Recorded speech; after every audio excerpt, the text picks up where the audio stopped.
اللہ تعالیٰ نے اس کائنات کو ایک خاص مقصد کے تحت پیدا فرمایا۔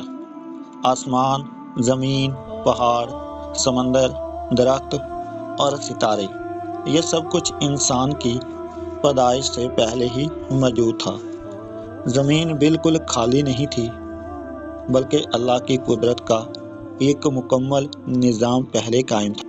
اسلامی تعلیمات کے مطابق حضرت آدم علیہ السلام سے پہلے زمین پر جنات رہتے تھے۔ جنات کو اللہ تعالیٰ نے آگ سے پیدا کیا۔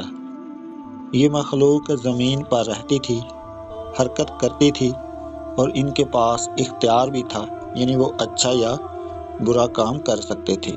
شروع میں جنات اللہ کی عبادت کرتے تھے، لیکن وقت کے ساتھ ساتھ ان میں فساد پیدا ہو گیا۔ انہوں نے زمین پر ظلم شروع کر دیا، لڑائیاں کی، خون بہایا۔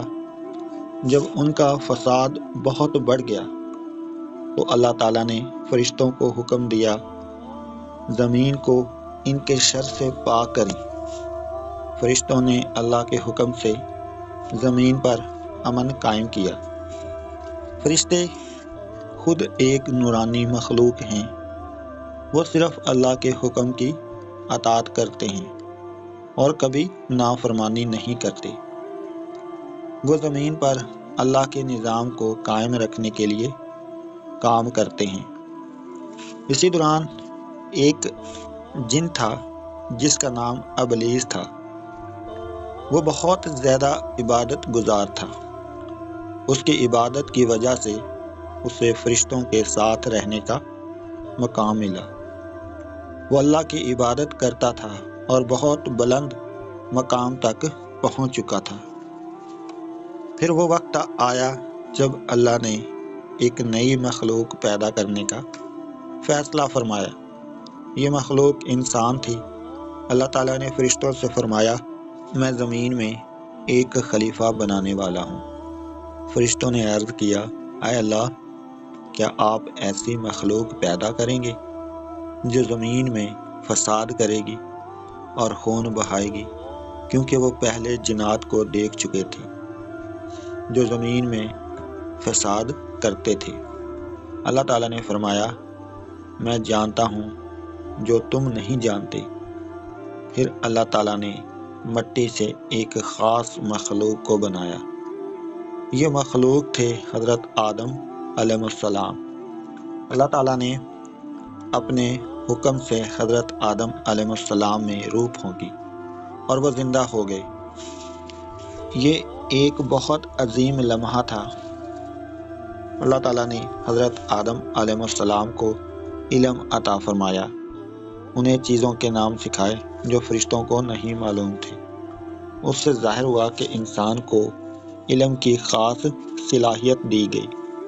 پھر اللہ تعالیٰ نے فرشتوں کو حکم دیا کہ حضرت آدم علیہ السلام کو سجدہ کریں۔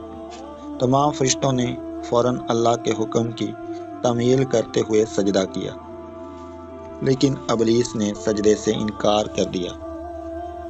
اس نے کہا، میں آگ سے بنا ہوں، یہ مٹی سے بنے ہیں، میں ان سے بہتر ہوں۔ یہ تکبر تھا، غرور تھا، اور یہی وہ لمحہ تھا جب ابلیس اللہ کی رحمت سے دور ہو گیا۔ اللہ تعالیٰ نے اسے مردود قرار دیا اور وہ شیطان بن گیا۔ یہ واقعہ ہمیں ایک بہت بڑی حقیقت بتاتا ہے۔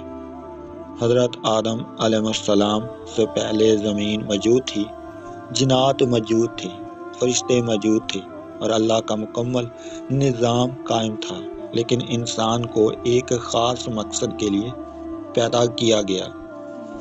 انسان کو زمین کا خلیفہ بنایا گیا۔ اس کا مطلب یہ ہے کہ انسان کو ذمہ داری دی گئی، وہ زمین پر اللہ کے حکم کے مطابق زندگی گزارے، انصاف قائم کرے اور اللہ کی عبادت کرے۔ یہ دنیا انسان کے لیے ایک امتحان ہے۔ یہاں ہمیں اچھے اور برے کے درمیان انتخاب کرنا ہوتا ہے۔ حضرت آدم علیہ السلام پہلے انسان اور پہلے نبی تھے۔ ان سے پوری انسانیت کا آغاز ہوا۔ ہم سب ان کی اولاد ہیں۔ یہ جاننا ضروری ہے اللہ تعالیٰ نے انسان کو بے مقصد پیدا نہیں کیا۔ ہر انسان کی زندگی کا ایک مقصد ہے اور وہ مقصد ہے اللہ کی عبادت کرنا اور ایک اچھا انسان بننا۔ حضرت آدم علیہ السلام سے پہلے زمین پر جنات کا دور تھا، لیکن انسان کو ایک خاص مقام دیا گیا۔ انسان کو عقل دی گئی، علم دیا گیا اور صحیح اور غلط میں فرق کرنے کی صلاحیت دی گئی۔ یہی وجہ ہے کہ انسان کو زمین کا خلیفہ کہا گیا۔ آج ہم اس دنیا میں رہ رہے ہیں، لیکن ہمیں یاد رکھنا چاہیے کہ یہ دنیا ہمیشہ کے لیے نہیں ہے۔ ایک دن ہمیں اللہ کے سامنے پیش ہونا ہے اور اپنے اعمال کا حساب دینا ہے۔ یہ کہانی ہمیں عاجزی، اطاعت اور اللہ پر ایمان کا سبق دیتی ہے۔ اگر آپ کو یہ معلومات پسند آئی تو اس سے ہمیں یہ سبق ملتا ہے کہ ہمیں غرور نہیں کرنا چاہیے، بلکہ ہمیشہ اللہ کا شکر ادا کرنا چاہیے اور نیک راستے پر چلنا چاہیے۔